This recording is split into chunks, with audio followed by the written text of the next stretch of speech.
मैंने election commission को शिकायत की है कि जो 2018 के बिटकॉइंस मिस अप्रोप्रिएटेड बिटकॉइंस है उसका गलत इस्तेमाल महाराष्ट्र के इलेक्शंस में हो रहा है। तो मेरे पास जो वॉइस नोट्स आए थे गौरव मेहता के सिग्नल अकाउंट से वो और मेरी उसके साथ जो चैटिंग हुई वो सारी मैंने इलेक्शन कमीशन को भेज दी है। साथ ही मैंने एक 1 पेज का एक नोट बनाया कि उसमें क्या है और मैंने रिक्वेस्ट की है कि इसमें सीनियर आईपीएस ऑफिसर्स और नोटेड पॉलिटिकल लोगों का नाम है, तो इसकी निष्पक्ष जांच होनी जरूरी है टू अनकवर द ट्रूथ। और मैंने ये भी लिखा है उसमें कि सपोज इलेक्शन कमीशन चाहता है कि मुझसे कोई इन्फॉर्मेशन चाहिए या मेरा कोई स्टेटमेंट रिकॉर्ड करना है तो मुझसे जो भी सपोर्ट चाहिए मैं उनको देने के लिए तैयार हूँ। जब से आपने कल से जब ये वॉइस नोट्स वगैरह उस पर भी रिएक्शन है, जिन पे आरोप लगाए थे उन पे भी रिएक्शन है, उनका यही कहना है कि वो ऑडियो क्लिप्स वो फेक है, वो मैनिपुलेटेड है और उनका इससे कुछ लेना देना नहीं है। नाना पटोले ने तो ये कहा कि बिटकॉइन की उन्होंने शब्द ही पहली बार सुना है, उसको लेकर आप क्या कहेंगे? देखिए, ऐसा है कि मेरे पास 17 तारीख को वो ऑडियो क्लिप्स आई है। उसके पहले मुझे पॉलिटिकल इन्वॉल्वमेंट के बारे में कोई जानकारी नहीं थी, ना ही मेरे किसी पॉलिटिकल पार्टी के साथ या व्यक्ति के साथ निजी कोई दुश्मनी या कोई भी है। तो मेरे सामने जो तथ्य आए हैं उस तथ्यों को मैंने प्राइमा फेसी वेरीफाई किया कि मैं खुद ही भी एक साइबर एक्सपर्ट रहा हूं। तो मैंने जो बेसिक ऑडियो फॉरेंसिक है जिससे ये देखा जा सकता है कि क्या इसमें कोई डिसकंटिन्यूटी है, मतलब कोई डॉक्टर्ड ऑडियो है तो करेंगे क्या कि सुप्रिया जी का कोई एक सेकंड का ऑडियो क्लिप करके कोई नया ऑडियो बनाए, लेकिन उसमें डिसकंटिन्यूटी रह जाती है जो फॉरेंसिक एनालिसिस में आ जाती है। तो मैंने बेसिक वो चेक किया कि समझने के लिए कि इसमें कोई फेक तो ऑडियो नहीं है, ये एक पॉइंट है। फिर मैंने ये भी चेक किया कि उनके काफी सारे मैंने पार्लियामेंट के स्पीचेस सुने मेरी तसल्ली होने के लिए। जब मुझे लगा कि प्राइमा फेसी, देखिए FIR is not a chargesheet. FIR में क्या होता है कि you are disclose prima facie disclosing a cognizable offence. तो मुझे लगा कि इसमें प्राइमा फेसी मेरिट है केस में, तब मैं ये इसको लेके मीडिया के सामने गया। फिर मैंने क्या किया, एविडेंस सिक्योर करने के लिए वो मोबाइल मैंने बाजू में रख दिया कि जरूरत होती है या कोई भी एजेंसी मेरा मोबाइल सीज करना चाहती है, इंडिपेंडेंटली वेरीफाई करना चाहती है। मैं 2 चीजें दावे के साथ कहना चाहता हूं। एक कि ये ऑडियो मैंने नहीं बनाया और दूसरा ये है कि प्राइमा फेसी लग रहा है कि इस ऑडियो में डिसकंटिन्यूटी नहीं है। So suggesting that these audios are original. इस पूरे मामले पे शिकायतें भी कर दी गई हैं, साइबर पुलिस में भी कंप्लेंट की गई है, साथ ही इलेक्शन कमीशन को भी जिनके ऊपर आपने आरोप भी की उसको लेकर आप? देखिए, ऐसा है कि इलेक्शन कमीशन के पास मैं भी गया हूं।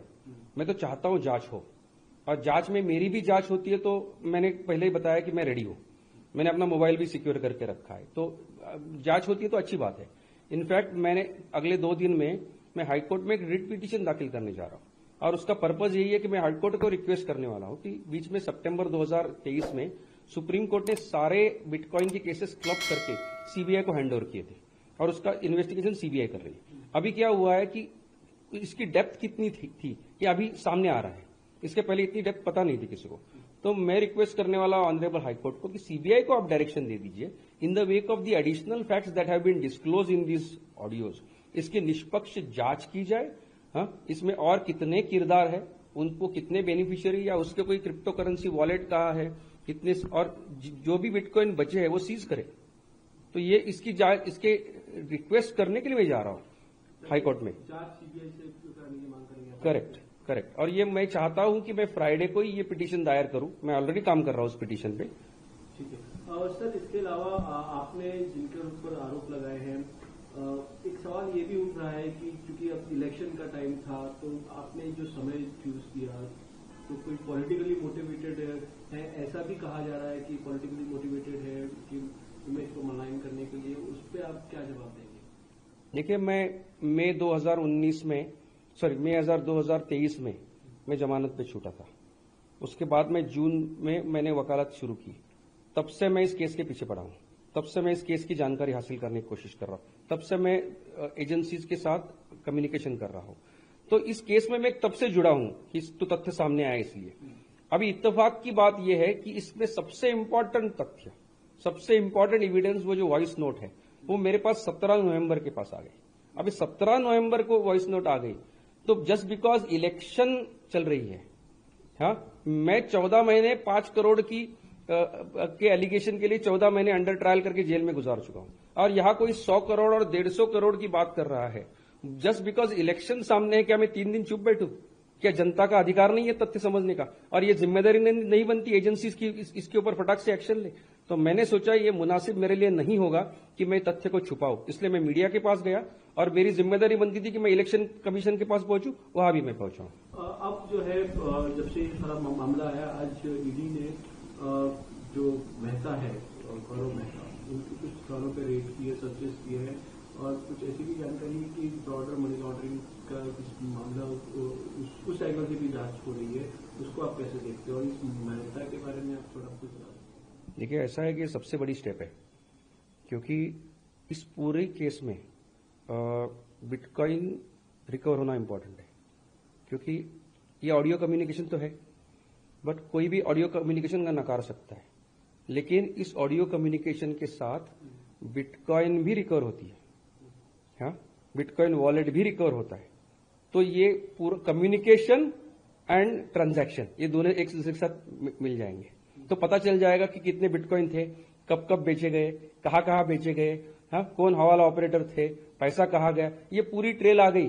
तो असली कहानी तब निकल के आएगी ना, क्योंकि तब तक लोग तो बोलते रहेंगे ये एलिगेशन है, फेक एलिगेशन, ये ठीक है, हाँ, लेकिन गौरव मेहता, उसका वो मोबाइल जिससे उसने चैटिंग की, उसने वॉइस नोट भेजे, वो मिल जाता है, वो उसके डिवाइसेज जहां उसने बिटकॉइन छुपा के रखे वो मिल जाते हैं।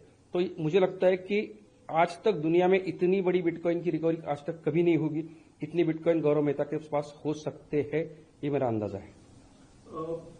आपका अंदाजा ये है इस केस को आप जिस तरह ईडी भी अब इसमें देख रही है, उसको आप कैसे देखते हैं? आपसे भी पूछताछ हो सकती है इस मामले में? नहीं, देखिए, पूछताछ होगी तो अच्छी बात है, मतलब ईडी मुझे एज एन एक्यूज पूछ सकती है तो भी ठीक है, एज ए विटनेस बुलाएगी तो भी ठीक है, मतलब मुझे पता है मेरे ऊपर केस है, और मेरा इस पूरे एक्टिविटी का ये पर्पस था ही नहीं कि मैं खुद को इनोसेंट साबित करूं, मेरे खिलाफ केस है, मैं जो कोर्ट में सिद्ध करूंगा, लेकिन ईडी यदि मेरी मदद चाहती है इन वट एवर कैपेसिटी, हाँ, to know the truth, I am happy to support that. ठीक है, एक सवाल जो कल से रह गया था कि ठीक है, आपने टाइमिंग का आपने बता दिया कि इत्तेफाक के इलेक्शन के साथ में कोइंसिडेंस है कि इलेक्शन के साथ टाइम पर ही आया, लेकिन मकसद क्या है कि आप इस पूरे मुद्दे पे, जब आपने बोला कि आपके ऊपर आरोप लगे तो आप इन चीजों को देख रहे थे, तो मकसद क्या, आप साबित क्या करना चाहते हैं? नहीं, साबित ये करना चाहता हूं कि जिन्होंने मुझे एक्यूज बनाया वो खुद ही एक्यूज्ड है, जिन्होंने, जो डीसीपी जिनके नेतृत्व में मेरे खिलाफ इंक्वायरी हुई, हाँ, उन्होंने वो क्रिप्टो करेंसी वॉलेट चुराने में भूमिका अदा की है, और जिस कमिश्नर के अंडर ये हुआ है वही कमिश्नर कॉन्ड्यूट है for the misappropriation of bitcoins as well as for the political funding. तो ये जब तथ्य सामने आते हैं तो इसको छुपाने में कोई मतलब ही नहीं बनता है। ये बहुत बड़ी बात है कि मतलब जिनको आपने रिपोजिटरी करके अब चौकीदार बंद करके बनाया रखा है, उन्होंने चोरी करने शुरू किए, तो हम क्या करें?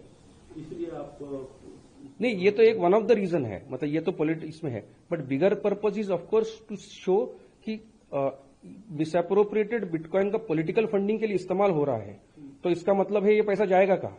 ये पैसा तो लोगों में बांटने के लिए खर्च होगा, सारी इलीगल एक्टिविटीज में खराब ये होगा, तो ये गंभीर बात है,